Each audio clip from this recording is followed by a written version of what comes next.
Welcome to the UK Dementia and Palliative Care Conference 2025 podcast, brought to you by Rowcroft Hospice.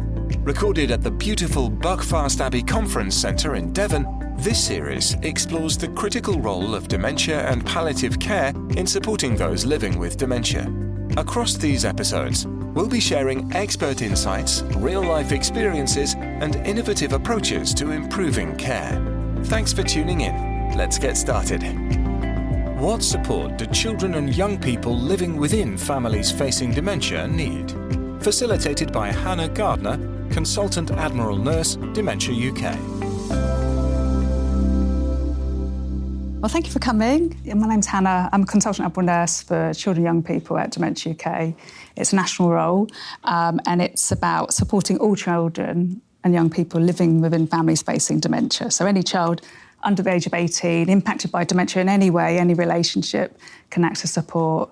So the role is split into different areas, but I'll talk about my role at the end. But so this session, so it's great to be here. Children are so important. The children that I support, the grief and loss that they feel and experience has been quite heartbreaking to see. And this role and the gaps of support that's needed for children is so important. So just being here and just having children on the agenda and recognised is so important to the children that I support. They will be so pleased that it's been brought to palliative care and support. So this session is about what do we call these children, the challenges that we face supporting children and the impact, the grief and loss of children and young people, and supporting children through grief and loss as well, and how that can be quite different when a family member has dementia and how they experience it through their own relationship with the person with dementia as well. So this role, we recognise that everyone has a different relationship with someone with dementia. It can be a parent, grandparent, family friend, and it's recognising that grief and respecting their grief as well and that connection that they have. And also talk about the role as well at the end, just to highlight what we're trying to do at Dementia UK for children. For dementia, as Admiral nurses, we support families living with dementia. We know a diagnosis of dementia is not just given to one person. We see it, we hear on the helpline, the virtual clinics in our services across the UK. It's given to a spouse, a partner, a child, and the extended family as well. So we know that ripple effect of a diagnosis impacts so many people connected to that diagnosis. And often that's not recognised, and we often say with a dementia diagnosis, it's given to a family, and it's that family approach of how we support families in the future, their advanced care planning, their palliative care. It's that support for everyone within the family. But we know services aren't commissioned, where NHS is running out of money. It's like a real need to address that, but it brings its own challenges. So with this role, one of the first challenges is what do we call children living within families facing dementia? Some of them are carers, some of them may not offer hands-on care, they might just offer that emotional support. And children have so many different terms, their grandchild, their sons, infants, children, young people, pupils, they've got so many names. And with this role, it's about how we address these children. Do we use the word carer? If we don't use the word carer, they will never recognise themselves as a carer. And then there's that big stigma with the caring role. Will they stand out at school? Will they be picked on? Do they see themselves? And often the roles that children play, it could be going around Nan's just to check on her after school. It could be going Nan just to make some lunch. It could be looking after your brother or sister while your mum goes and cares for her mum with dementia. So caring doesn't have to be hands-on, it could be so much. And we know with the Carers Trust, they define as a young carer someone who's under the age of 18, and we know young adult carer is a young person between 16 and 25, and that could be providing support to someone with physical, mental and addiction as well. So that terminology. So this role, sometimes I slip by saying young dementia carers or young people, children people, because in my mind I really still don't really know how we support and address these children, and I think it's a learning and it's such an individual title to that child as well. And then just a reflection really is about how, thinking about families that you supported or you know on a personal level, and how they've been affected and how it impacts them and ripples effect on their day-to-day lives as well. And I hope from just being here, just people start thinking more about the children and recognising the vital support that they give to families. So at Dementia UK, we've had our challenges of setting up this role, and generally supporting children as well can be quite difficult. Like I said, the name, they're hard to reach. What do we call children? Do they recognise themselves? Will they come forward to support? We recognise children go through so much emotional, physical, puberty, emotions. It's hard growing up, the pressures of exams. They're under so much pressure anyway of growing up, and that brings its challenges of how their maturity, understand that they need support, and for them to understand these strong emotions and how they can really be really difficult to manage. So that just brings a whole lot of challenges. We know the lack of research into young dementia carers. We have linked in with Bangor University. We put a research grant in Wales to actually do some research on peer support groups that can be designed by young people and then can be shared nationally to actually say, this is what peer support for young dementia carers looks like. This is how we can support them. Supporting children virtually as well. This role we support children virtually, and often it's uncomfortable just looking at someone on the screen and they're looking at an adult, they're a child. And we know children actually prefer in-person support. But it's really difficult when there's not much locally to support the children as well. We know schools are very good for young carers support, but it's actually recognising the schools to recognise young dementia carers as well, to access that support is really important.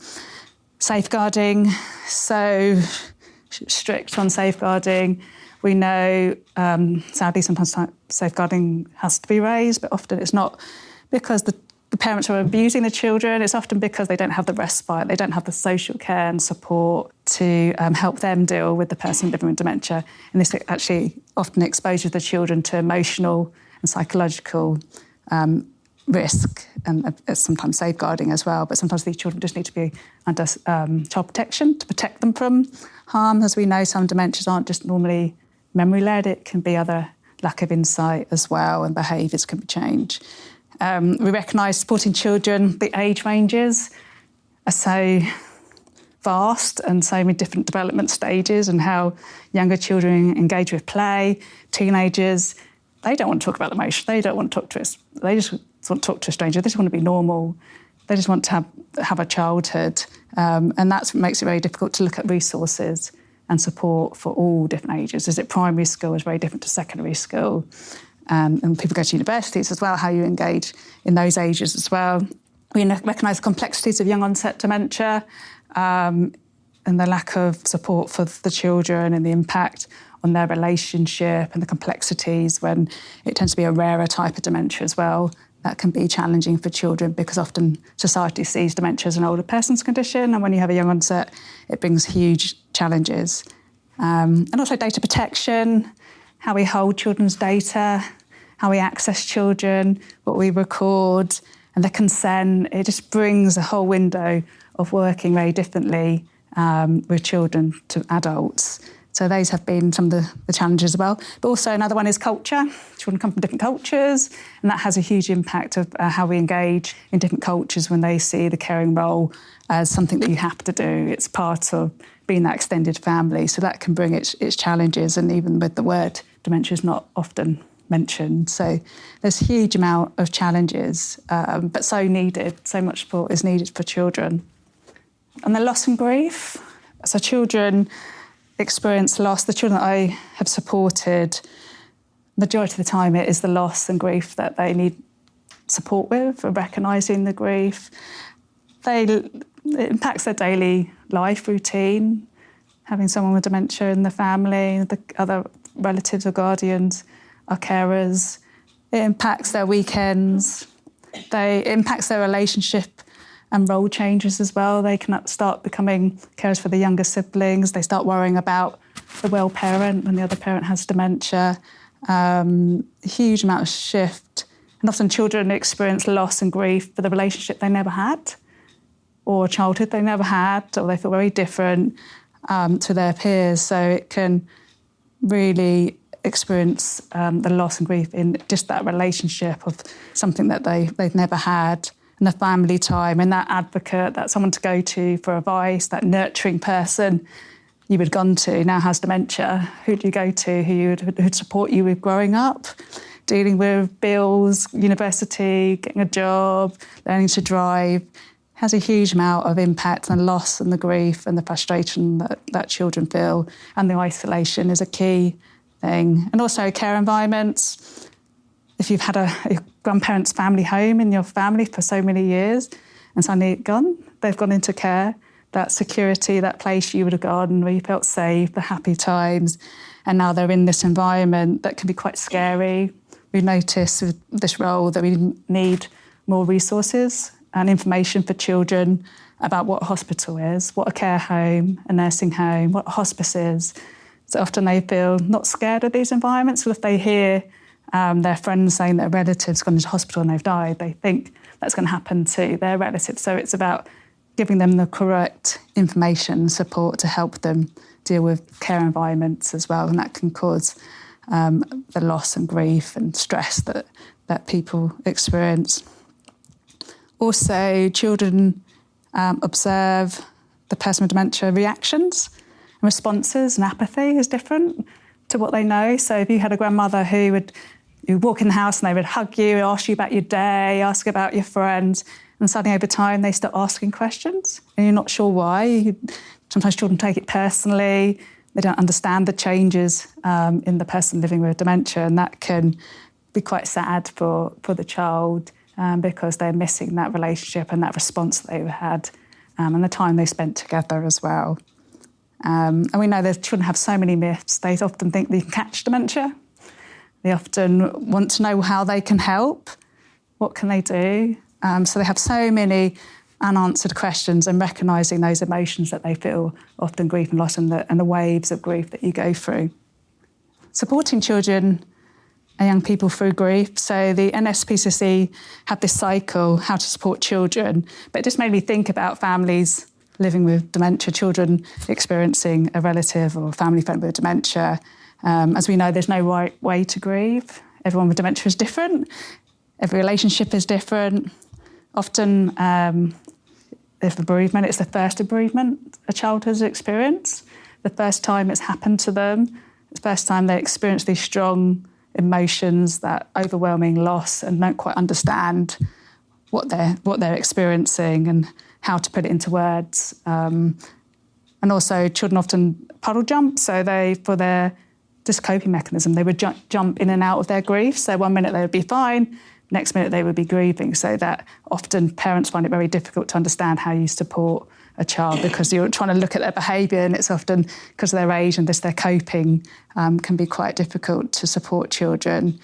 And listening, validating is so important to support children, experiencing what they go through, what they're seeing, the person changing, talking about dementia, recognising the symptoms and not the person living with dementia. They're unwell, it's an illness, and it's helping children to understand that and validate that loss and grief as well. And a huge amount of varied emotions. But the next one is quite difficult, the stability and routine that children need, which is very difficult when you have someone living with dementia. And every day with someone with dementia is different, up and down. You get delirium, you get hospital admission, stability, carers coming into the home, stress. It's really hard sometimes for families to actually keep that stability for the children when they're experiencing the grief and loss when the person's still alive. So it's interesting that supporting child, but we recognise dementia because of the symptoms and reaction can be quite difficult to support children. Just to really reflect, how can we better support young people dealing with these feelings, loss and grief? It's that awareness, talking about loss and grief, parents sharing their emotions. Often parents don't want to tell children, but children are very aware and notice changes in parents and their emotions, and sometimes can feel that someone's hiding something from them. So it's about how we can just have that better communication with children, and just being there and understanding what they're going through is so important. We covered this a little bit about the support that's needed. So I guess the recognition, the voices to be heard. So in Dementia UK, we're trying to raise awareness and get the media team to actually use more young people's voices to actually recognise the impact. We want peer support, recognising young onset families, the unique challenges they need, education, support within schools, resources, creative outlets, we need physical activity. We need to get children to get off their phone and actually get active, enable them to cope with the feelings of loss and grief, and to be a child, to be outside and carefree is so important, because you only have one childhood. So my role, consultant adult nurse for children and young people, so it's a national role. It's quite a unique role because there's no specific role within dementia care that focuses solely on children and young people in the UK or internationally. So the role has very much been that ambassador for children and young people, raising the profile, raising awareness, and hopefully influence more support for children. And it has different areas, so part of my role is clinical, so if you do have any children that need support, we always say that if the parent can phone the helpline, or any person struggling, phone the helpline, and the adult nurses can assess and they can refer children to me through the helpline. More children we support, more services and more input we can have. So the role is clinical. About 20% of it is clinical, and it's often that emotional and education around dementia. So I'm a registered nurse by background. I'm an adult nurse. So we're all registered nurses, all the consultant adult nurses and adult nurses. So the role is about leadership, so driving best practice, identifying gaps. So any ideas, anything that you're experiencing, I really value, and we can't do this on our own. It's a collaboration with so many people, so many organisations to support children, raising that awareness and influence policy. So Dementia UK is part of Young Care Alliance, and that's an organisation that has over 200 organisations, and they also have a parliamentary group where they influence policy on young carers. So Dementia UK has just recently joined that, so we hope to influence policy and support with our policy and campaigns team as well going forward. And we want to combat loneliness, increase knowledge, and education's a big part as well. So we have 456 adult nurses, so part of my role is educating those adult nurses on children and young people. We've got a webinar happening in July to actually people with lived experiences talking and sharing information about what it's like to be a young carer, to actually help adult nurses generally across the UK feel more confident supporting families. And also conferences, webinars, dementia media, so it's all the education and learning drive. And I think this role is very much the ambassador role of raising awareness and support that's needed. And also research, so we have put a research grant in with Bangor University for peer support.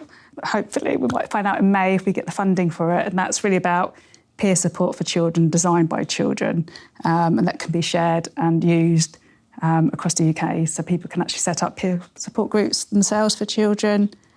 And also we work with the research and publications team.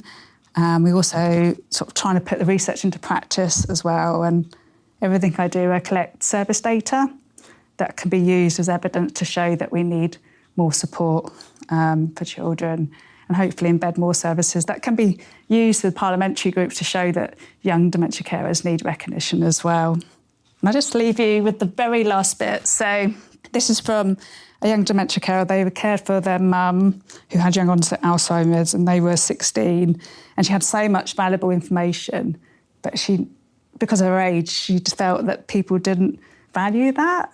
And this is what she said many years later as an adult, looking back, and how she just didn't feel seen. So they know that person, they know what that person needs and what they need. So it's also, it just really just make you recognise that children have so much valuable information for that person-centred care, that life story information, and they really do know their person, and they can really make a difference to someone with dementia's care and support. So so that's, we hope to continue to raise awareness for children, all children living within families facing dementia. So so thank you.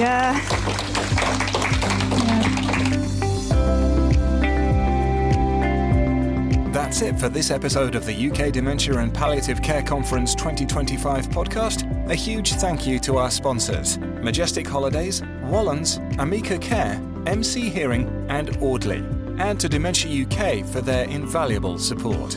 This series is recorded and produced by iNarrator and proudly hosted by Rowcroft Hospice.